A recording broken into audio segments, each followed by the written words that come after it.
Hello everyone, my name is Kuldeep Singh Rathore and welcome in engineers वाला platform. Guys, आप में से काफ़ी सारे ऐसे स्टूडेंट्स होंगे जो एई जेई में बड़ी रिक्रूटमेंट जैसे एसएससी जेई आरआरबी जेई इनके बारे में तो जानते हैं। पर क्या आप जानते हैं कि डिफरेंट डिफरेंट और भी बहुत सारे ऑर्गेनाइजेशन है जहाँ पे असिस्टेंट इंजीनियर, जूनियर इंजीनियर या उसी के आसपास जो है क्वालिफिकेशंस की डिफरेंट पोस्ट जो है आती रहती है। तो गाइज, यहाँ पर आज हम उन्हीं सारी हिडन अपॉर्चुनिटीज़ के बारे में डिस्कस करेंगे। यहाँ पे अगर आप देखोगे, all government hidden opportunities for engineers, junior engineer JE, assistant engineer AE, most aspirant only know about SSC JE और GATE job RRB JE. But यहाँ पे हंड्रेड्स ऑफ अलग इंजीनियरिंग ओपनिंग भी होती है जिसको हम डिस्कशन करने वाले हैं।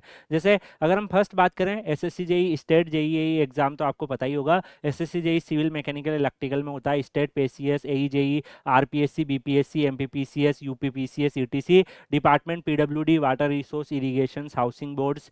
सैलरी 45,000 से 1 लाख यहाँ पे रहता है per month. Stable and strong departmental growth यहाँ पर अवेलेबल है। इसके अलावा गाइज मैं आपको एक चीज़ बताना चाहूँगा कि आप लोगों के लिए बहुत सारे ऐसे पीएसयूज है जो भी आपके जूनियर इंजीनियर की रिक्रूटमेंट करते हैं। अभी आपने देखा होगा एनएचपीसी जेई ने निकाला है, और भी बहुत सारे ऐसे ऑर्गेनाइजेशंस है गवर्नमेंट्स के। डीडीए निकालता है, डीएसएसएस भी निकालता है। तो बहुत सारे ऐसे गवर्नमेंट के ऑर्गेनाइजेशंस है, आईओसीएल, एनएचपीसी, भेल, सीआईएल, ओएनजीसी, गेल, इन सारे में जूनियर इंजीनियर्स की रिक्रूटमेंट आती है। रिक्रूटमेंट गेट से अलग जो है वो तो आती रहती है, सीबीटी बेस्ड एग्जामिनेशन से ये अपॉर्चुनिटीज लेकर आते रहते हैं, आप सबको पता है, जिसमें जूनियर इंजीनियर की वैकेंसीज भी ये अनाउंसमेंट करते रहते हैं।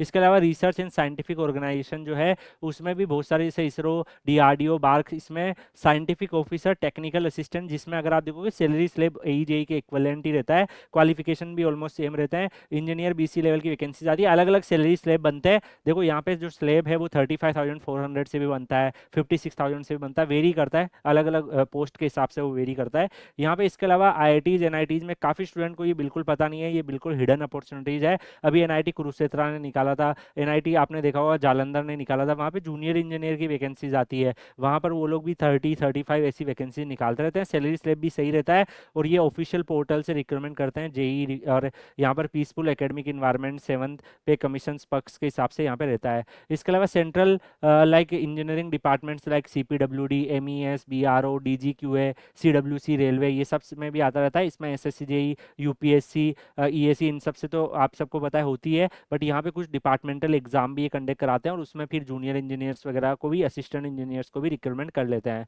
इसके अलावा कई सारे PSUs non GATE JE exam होते हैं, कोल इंडिया, आरवीएनएल, इरिकॉन, इन सब में आते रहते हैं, है ना। सीबीटी एग्जाम भी होता है, इनमें कोई गेट वेट की रिक्रूटमेंट होती नहीं है। लेज कॉम्पिटिशन होता है compare to the other exam, और सिलेक्शन के चांसेस बढ़ जाते हैं। बहुत सारे ऐसे स्टेट लेवल ऑर्गेनाइजेशन है, जैसे आरवीयूएनएल राजस्थान, यूपीपीसीएल उत्तर प्रदेश, पीजीवीसीएल गुजरात, इसके अलावा तमिलनाडु, ऐसे बहुत सारे स्टेट के ऑर्गेनाइजेशन है जिनमें जूनियर इंजीनियर की, असिस्टेंट इंजीनियर्स की रिक्रूटमेंट आती रहती है। और इसके अलावा मेट्रो में भी बहुत सारे, मेट्रो और अर्बन इंफ्रास्ट्रक्चर में जैसे डीएमआरसी, एलएमआरसी, एनएमआरसी, महा मेट्रो, ऐसे अलग अलग जो मेट्रो के प्रोजेक्ट होते हैं उसमें भी सिविल, इलेक्ट्रिकल, इलेक्ट्रॉनिक्स, मैकेनिकल की वैकेंसीज आती रहती है। ये भी काफ़ी अच्छा जॉब कैरियर प्रोवाइड करता है। इसके अलावा BIS, airport authority, PGCL, EIL, NTRO, NIC, IGCR, इन सब में भी technical officer, technical assistant, project assistant, JEE, इन सब की रिक्रूटमेंट आती रहती है। इसमें भी काफ़ी सारी जो सेंट्रल गवर्नमेंट के पर्क्स, बेनिफिट्स है वो आपको मिलते हैं। तो गाइस, ऐसा नहीं है कि अगर आप एई जेई की प्रिपरेशन कर रहे हो, इट मीन्स अगर आप एसएससी जेई, आरआरबी जेई की प्रिपरेशन कर रहे हो तो आपके पास काफ़ी कम अपॉर्चुनिटीज़ है। बहुत सारी अदर अपॉर्चुनिटीज़ भी उससे मिलती जुलती बनती है आप लोगों के लिए। एनपीसीएल में स्टाइपेंडरी ट्रेनिंग की आती है, बहुत सारी रिक्रूटमेंट्स आती रहती है, उसकी अपडेट हम आपको यहाँ पर जो है इंजीनियर्स वाला पे देते भी रहते हैं। आप में से काफ़ी स्टूडेंट्स अवेयर होंगे। तो जो भी स्टूडेंट्स आप में से इन डिफरेंट डिफरेंट एई जेई की प्रिपरेशन कर रहे हैं, आप बाकी एग्जाम में भी अपेयर हो सकते हैं। चांसेस होता है वहाँ पे कॉम्पिटिशन कम होता है, सिलेक्शन होने का ज़्यादा, तो यहाँ पर चांसेस बनते हैं। तो Kuldeep sir underscore PW Telegram channel join कर लीजिएगा। नेक्स्ट कौन से टॉपिक पे इन्फॉर्मेटिव वीडियो चाहिए कमेंट सेक्शन में बताइएगा। मिलते हैं नेक्स्ट वीडियो में, तब तक के लिए good bye, take care, see you.